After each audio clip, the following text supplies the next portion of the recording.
everybody, welcome to my channel, All Things Venus. It's mostly about makeup, skincare, hair care, and in the future I plan on doing some Vedic astrology videos as well. As you already know from the title, I am taking you guys online shopping with me, and today we are going to buy L'Oreal Paris Infallible 24-hour Fresh Wear Foundation. I'm going to take you guys through everything. I am in pursuit of my holy grail foundation.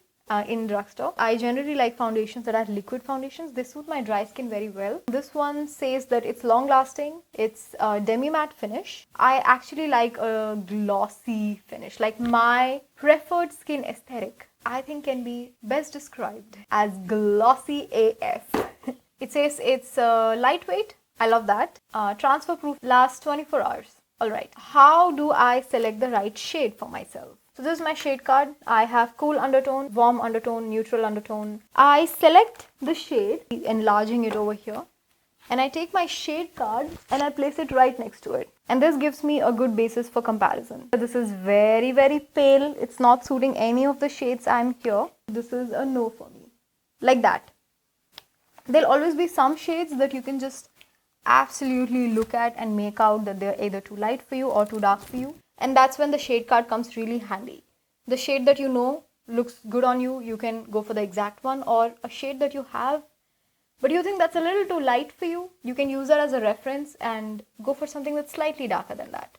Now, let's play our game. Spot the shade. Let's go lightest to darkest. They've not like swatched it like this, they've just kept a round. Okay, a tip for you. Sometimes when they swatch it like this, in the bottom part you get to see the undertone because it's lightly swatched, and in the upper part you get to see the shade Natural Rose.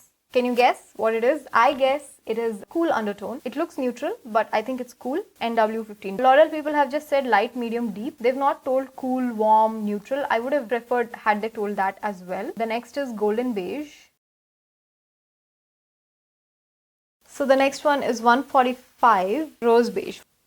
This one to me again looks a little cool. It's like a neutral undertone, but it's got a little bit of grey cast to it.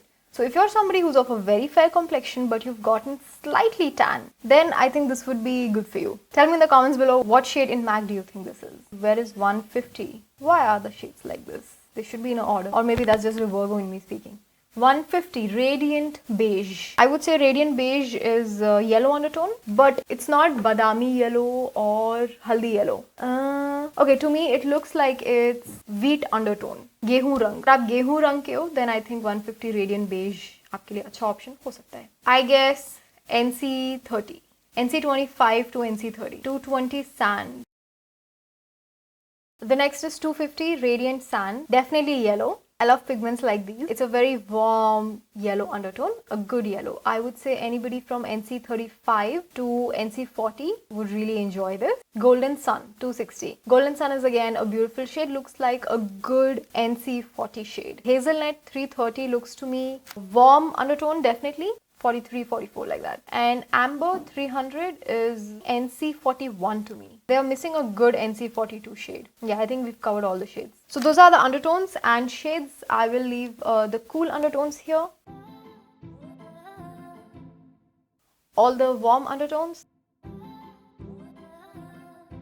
And all the neutral undertones. The whole shade of L'Oreal Paris Infallible runs a little neutral. Their cool is also not that cool, and their warm is also not that warm. Like how the Max Factor Miracle Touch Illusion Cream Foundation, the whole line runs a little pink, a little cool. Even the warm offerings are not all that warm. They're still in the neutral to warm spectrum. So for myself, I have a feeling based on these swatches over here that golden beige would be a good shade for me, and they don't have it on Nykaa, so I'm going to go and buy the shade golden beige from the store and be right back. So to check out the review of that foundation, click here, and if you like this smoky eye, it's made from this DIY homemade kohl. It's really cooling and soothing to the eyes. If you have a lot of screen time, then this is very good for you. So if you want to check that out, also you can click here somewhere.